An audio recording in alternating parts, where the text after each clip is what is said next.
Hola, espero que estén muy bien. Eh, Bienvenidos de vuelta a una clase de física. Como venimos hablando en electrodinámica, vimos de qué se trataba el voltaje, de qué se trataba el amperaje, vimos para qué se usaba la ley de Ohm y también vimos las formas de circuitos que se pueden utilizar. Circuito en serie y circuito en paralelo. Vimos cómo se graficaba. Ahora lo que vamos a hacer es hablar de la parte teórica, ¿sí? De cómo se pueden calcular. Vimos ley de Ohm y vimos circuitos.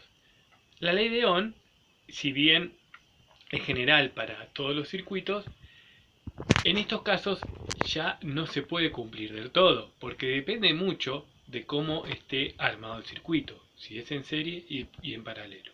Para esto, este señor Kirchhoff eh, realizó dos leyes, una para los circuitos en serie y otra para el circuito en paralelo. Bueno, vamos a ver de qué se trata. La primera ley de Kirchhoff, habla de los circuitos en paralelos y dice: la corriente, recuérdense que la nombramos con la letra I, la corriente total suministrada por la fuente de energía es igual a la suma de las corrientes en cada resistencia, ¿sí? La corriente total que entrega la fuente, o que circula por todo el circuito, es igual a la suma de las corrientes en cada una de las resistencias. Si tenemos dos resistencias, I1 y 2, entonces I total va a ser igual a I1 más I2. También lo que dice en la primera ley es referente al voltaje. El voltaje suministrado por la fuente de energía es igual al voltaje de cada una de las resistencias, ¿sí? Es decir, que el voltaje se mantiene constante, es siempre el mismo. Matemáticamente lo podemos representar de esta forma. El voltaje total es igual al voltaje en 1 igual al voltaje en 2. Recordemos, voltaje total es el voltaje que entrega la fuente de energía, ¿sí? Y que circula por el circuito antes de llegar a cualquier resistencia y después de salir.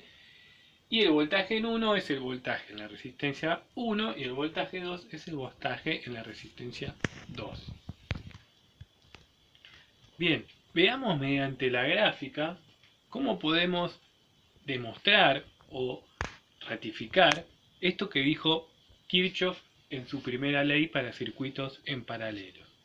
Recordemos, un circuito, fuente de energía, ¿sí?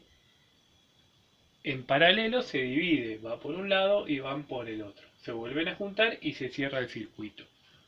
Cuando se produce una diferencia de potencial, es decir, cuando conecto positivo y negativo de la fuente de energía, comienza a circular la corriente y se va a dividir por cada uno de las resistencias, resistencia 1 y resistencia 2. Luego va a salir y se van a volver a juntar.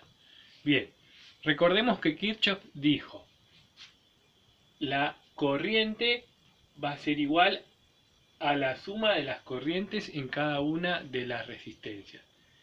¿Y esto puede ser cierto? Sí, porque si ustedes observan, acá la corriente pasa por dos caminos, es decir, que se divide, se bifurca.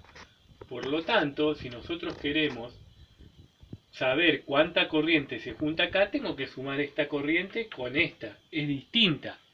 Se bifurca, yo no sé si la misma cantidad va para un lado, la misma o más o menos de otro, no lo sé. Pero sí sé que sumándolo va a ser a la misma corriente que va a salir por acá, ¿sí? Que fue la misma que la que entró. Entonces, ahí sí se puede comprobar que la corriente es igual a la suma de las corrientes en cada una de las resistencias. Y veamos el caso del voltaje, que en el voltaje dijo que se mantiene constante, que es igual al voltaje total, es igual al voltaje en 1 y al voltaje en 2. Veamos. Recordemos que el voltaje es la diferencia de potencial, es la potencia con que circulan esas partículas eléctricas, ¿sí? Entonces, viene por acá, las partículas se dividen y pasan por dos caminos. Pero la potencia sigue siendo la misma, porque va a tener la misma potencia acá que acá, porque una no retrasó a la otra, ¿sí? Sigue manteniendo la potencia original, la potencia con que salió de la fuente de energía. Por ende es igual, es decir, la potencia con que venían las partículas, aunque se hayan dividido, sigue siendo exactamente la misma. Luego se vuelven a juntar y cierran el circuito, ¿sí? Entonces podemos comprobar mediante la gráfica que lo que Kirchhoff quiso decir es cierto, ¿sí? Porque la corriente total va a ser igual a la suma de las corrientes y el voltaje se mantiene constante, es igual siempre, tanto el total como en cada una de las resistencias.